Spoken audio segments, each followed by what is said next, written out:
बिस्मिल्लाहिर्रहमानिर्रहीम। देवर भाग भाग कर मेरे सारे काम करता, मैं भी उसको राज़ी रखती। एक रोज़ कपड़े इस्त्री करने का बोला तो कहने लगा भाभी टैक्स लगेगा और फ़ाइल भी जमा करवाना पड़ेगी। मैंने सोचा रात होगी तो देख लूँगी।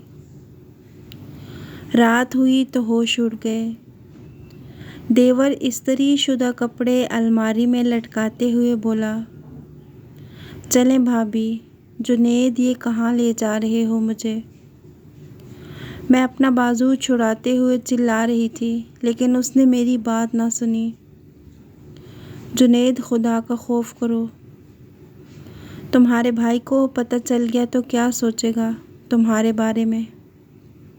मैंने अपने देवर को अपने शोहर का खौफ दिलाना चाहा, लेकिन उसके सर पर तो जुनून सवार था। उसने मेरी एक ना सुनी और मुझे बाजू से खींचता हुआ आगे बढ़ रहा था। मैं पूरा जोर लगा रही थी, लेकिन खुद को छुड़ा नहीं पाई। जुनैद मुझे छोड़ दो, मैं मिन्नतें कर रही थी। मेरा पूरा जिस्म खौफ से कांप रहा था और दिल धक धक कर रहा था। आज तो मेरा शोहर भी घर पर नहीं था और फिर मेरे देवर ने मुझे कमरे में धकेल दिया। मैं फटी फटी निगाहों से देवर की जानिब देख रही थी।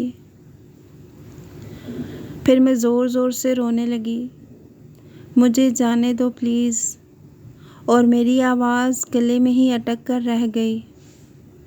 फिर उसने एक ज़ोरदार थप्पड़ मेरे मुंह पर दे मारा। मुझे अपने देवर से ऐसी किसी भी बात की उम्मीद नहीं थी। देवर मेरे सामने नज़रें झुका कर रखता था, कभी उसने आँख उठाकर मुझे ना देखा था। और आज वो क्या करने जा रहा था मेरे साथ, ये सोचकर ही मेरी रूह तड़प गई और मैं अपनी साबिक़ा ज़िंदगी के बारे में सोचने लगी कि ऐसी कौन सी गलती हो गई थी मुझसे जो देवर को यहाँ तक ले आई। मेरी शादी एक ऐसे इंसान से हुई जिसका आगे पीछे कोई नहीं था, सिवाय एक छोटे भाई के। ना बाप, ना माँ, ना कोई बहन, ना कोई रिश्तेदार। जब मेरा रिश्ता आया तो मैं बहुत ज़्यादा खुश थी। लड़का अच्छी जॉब करता था, मुझे सास नंदों की टेंशन नहीं थी। चुनाचे मैंने हाँ कर दी। मैं अपनी शादी पर बहुत ज़्यादा खुश थी। सब कुछ मेरे मुताबिक हुआ था। मेरा शोहर एक अच्छा इंसान था, वो ज़्यादातर मसरूफ़ रहता था। मेरा एक 14-15 साल का देवर था, वो स्कूल पढ़ता था। मेरे शोहर ने बताया कि उसकी गैर मौजूदगी में सारा काम उसका छोटा भाई करता है। वो सुबह उठकर अपने लिए और अपने बड़े भाई के लिए नाश्ता बनाया करता था और इतवार वाले दिन मशीन लगाकर कपड़े धो देता। 2 दिन बाद पूरे घर की सफाई कर देता और शाम का खाना बाहर से ले आता। वो पढ़ने में भी बहुत अच्छा था, इसीलिए रात को अपने लिए चाय बनाता था तो अपने भाई के लिए भी बना लेता। मैं ये सब सुनकर हैरान रह गई। वो सीधा सादा मासूम सा काफ़ी मेहनती लड़का था। फिर मेरे शोहर ने मेरा हाथ थामते हुए कहा, मेरा भाई बहुत छोटा सा था जब माँ बाप हमें एक हादसे में छोड़कर चले गए और मैं अपना और अपने भाई का पेट भरने के लिए जॉब करने लगा। मेरे भाई को कभी माँ बाप का प्यार नहीं मिला। वो अल्लाह के करम से बड़ा हो गया और अब मुझे भी संभाल रहा है। मैं बस पैसे कमाता हूँ। घर कैसे चलाते हैं ये मेरे 14-15 साला भाई को पता है। अब तुम आ गई हो ना, तो उसका बहुत ख्याल रखना। अपने छोटे भाई या बेटे जैसी मोहब्बत देना। मैंने सब बातें खामोशी से सुनी और अपने शोहर से कहा कि आप फ़िक्र मत करें, मैं ये सब संभाल लूँगी। लेकिन सच बात तो ये थी कि मुझे थोड़ा गुस्सा आया कि मेरा शोहर अपने भाई की तारीफ़ें ही किए जा रहा है। अगले दिन मेरी आंख देर से खुली तो देखा शोहर जा चुका है। मैं बाहर आई तो देवर को किचन में चाय बनाते देखा।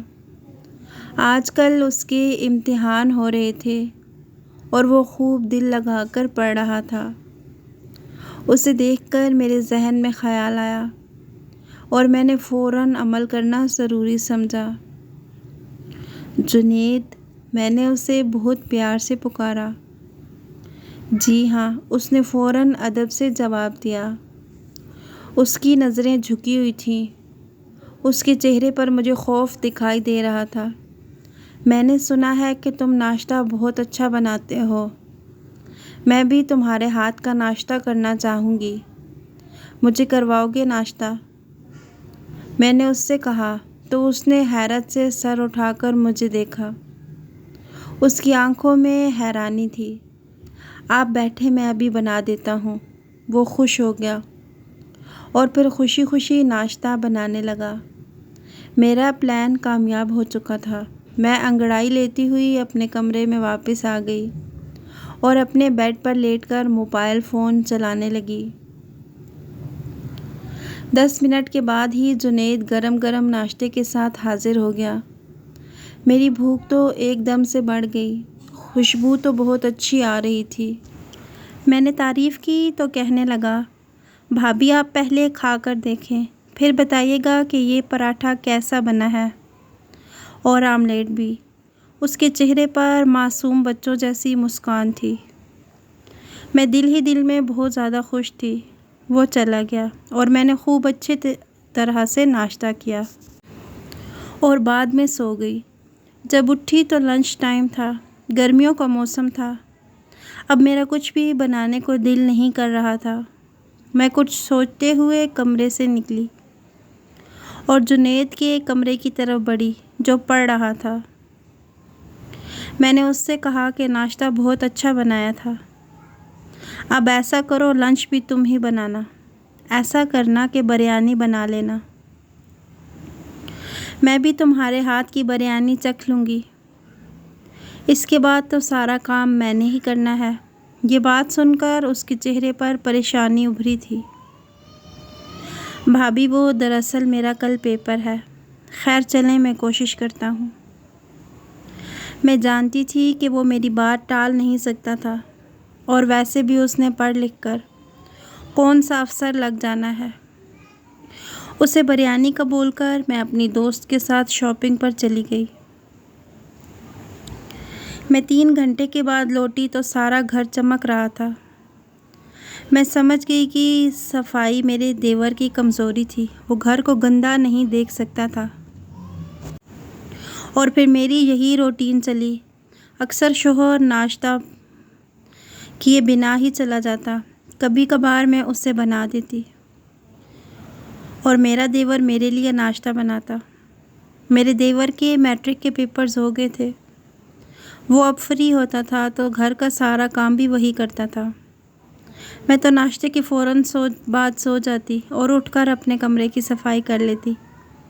शाम का खाना भी देवर बनाता और शौहर के आने पर मैं रोटी बना लेती और चाय भी, जिससे शौहर को लगता कि सारा काम मैं ही करती हूँ।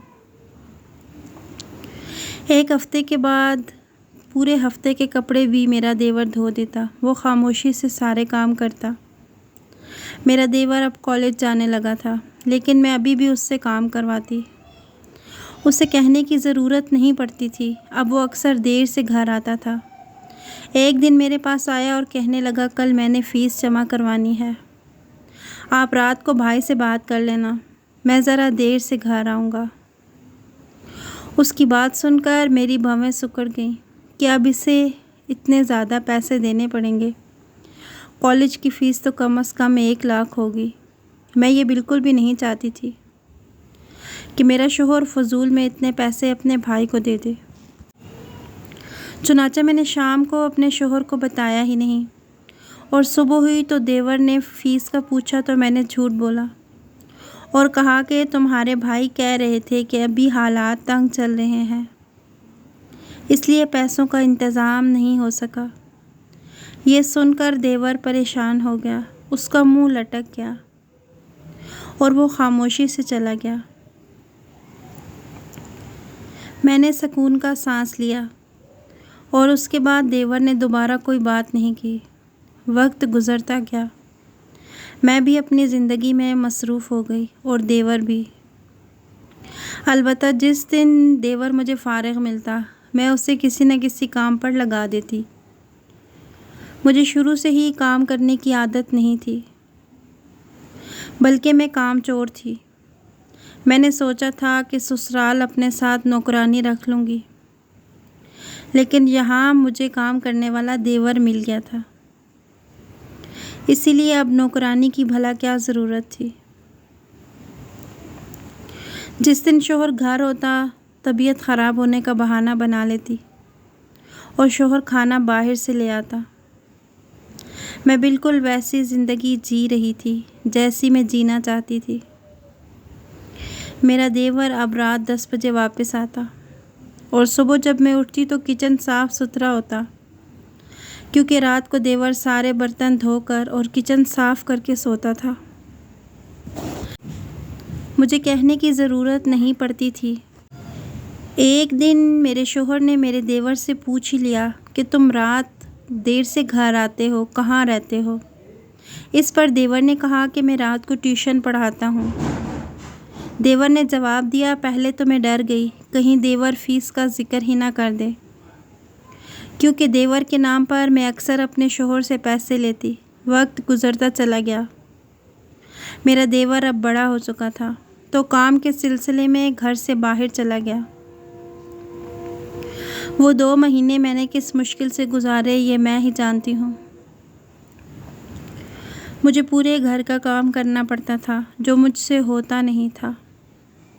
मेरे तो जैसे होश ही ठिकाने आ गए। देवर ने घर को न जाने कैसे संभाल रखा था। हर चीज़ परफेक्ट होती थी। अब हर जगह बर्तन बिखरे रहते थे। वक्त यूं ही पर लगाकर उड़ गया। देवर लंबे अरसे के लिए घर से गायब था। कभी कभार देवर से फ़ोन पर बात हो जाती तो कहता, भाभी मैं दोस्त के पास रावलपिंडी में रहता हूँ, पढ़ाई जैसे ही ख़त्म हो जाएगी वापस आ जाऊँगा। 5 साल बीत गए। शौहर कभी कभार जाकर उससे मिल आया करता था। और फिर एक दिन देवर वापस आ गया। मैं पहली बार उसके घर आने पर बहुत ज़्यादा खुश हुई थी। मैंने उसकी खूब आवभगत की, अच्छा खाना खिलाया, उसका हर तरह से ख्याल रखा। देवर भी बहुत खुश नज़र आ रहा था। वो पहले से काफ़ी निखर गया था। शाम हुई तो मैंने देखा देवर अपने कपड़े इस्त्री कर रहा था। मैंने उससे कहा कि मेरी तबीयत ठीक नहीं, आज तुम ऐसा करो अपने भाई के कपड़े भी इस्त्री कर दो।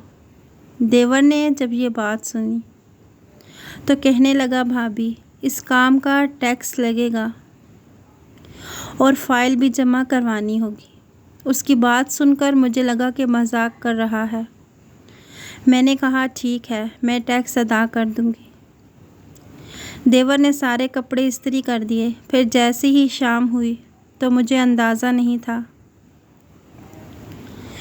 कि ये रात मेरी ज़िंदगी की सबसे खौफनाक तरीन रात बनने वाली है। शाम होते ही देवर मेरे कमरे में आया और कहा कि चलें भाभी, फ़ाइल जमा करवाएं। वो काफ़ी संजीदा था, लेकिन मुझे हैरत हुई कि किस फ़ाइल की बात कर रहा है। कौन सी फ़ाइल? मैंने हैरान होते हुए पूछा। ये तो आपको ऑफिस पहुंचकर ही पता चलेगा, देवर ने संजीदगी से जवाब दिया।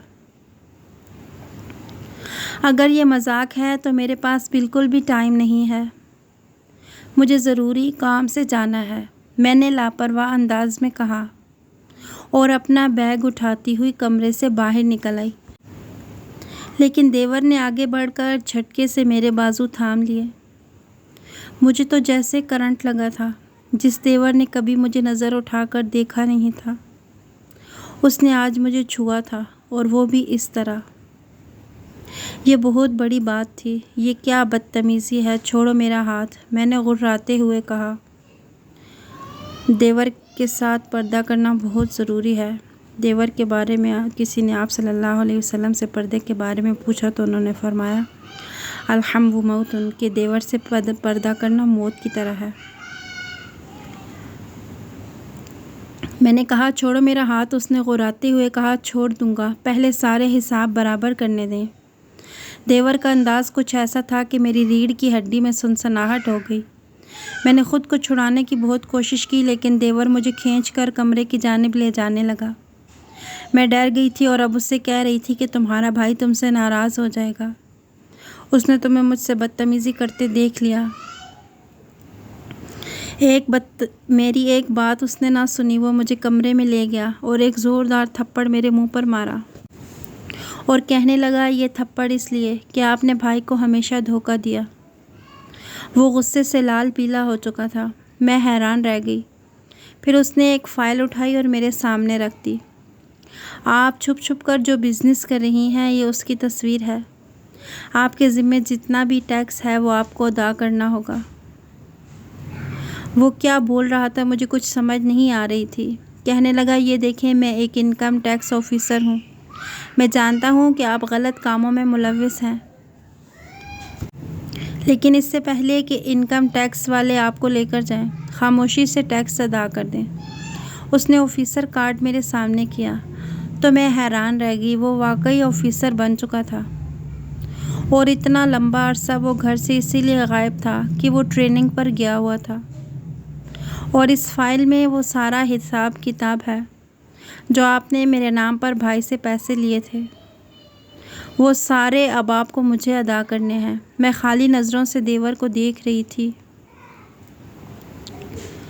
न जाने कैसे उसे मेरे इस बिज़नेस का पता चल गया था, हालांकि मैंने बहुत ही राजदारी से ये सारा काम किया था। फिर मेरा देवर कहने लगा, जानती हैं आप, जब आप पहली बार इस घर में आई थी तो मैंने आपको भाभी नहीं माँ समझा था। मैं प्यार का भूखा बच्चा था और मैं बहुत ज़्यादा थक गया था अपने नाजुक हाथों से काम करते हुए। पर आपने क्या किया? आपने तो मुझे नौकर बना लिया। देवर की आंखों में आंसू आ गए थे और मेरा सर शर्म से झुक गया था। मैं जानता था कि अगर मैंने काम करने से इनकार किया तो आप मुझसे नफ़रत करेंगी और भाई को भी मेरे ख़िलाफ़ भड़काएंगी। इसीलिए मैं खामोशी से आपकी हर बात मानता चला गया। ये कैसा आईना दिखा रहा था वो आज मुझे। मैं तो जैसे ज़मीन में गड़ गई।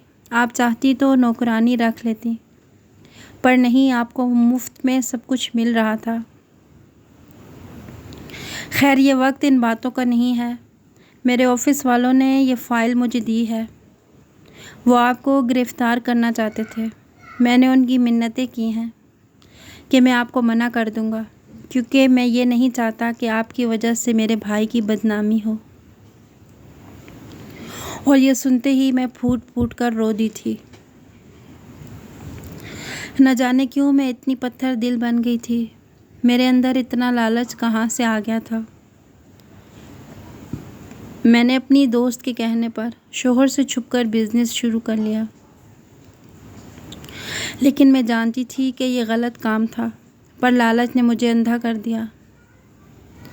अब यही वक्त था कि मैं तौबा कर लेती और अपने देवर से माफ़ी मांग लेती, और सारे पैसे मैंने उसे दे दिए। चुनाचे मैंने ऐसा ही किया। सारा हराम का पैसा इनकम टैक्स वालों को दे दिया। अपने देवर से माफ़ी मांगी। देवर का ये एहसान काफ़ी था कि उसने मेरे शोहर के सामने मेरी इज़्ज़त रख ली थी।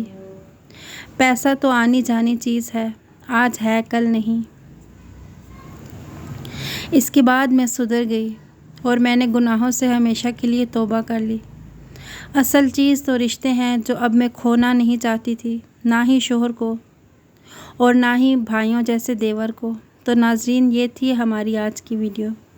अगर वीडियो आपको अच्छी लगी है तो इसे लाइक कीजिएगा और शेयर कीजिएगा, और अगर अभी तक आपने हमारे चैनल को सब्सक्राइब नहीं किया तो इसे सब्सक्राइब कीजिएगा। जज़ाकुमुल्लाहु खैरन कसीरा।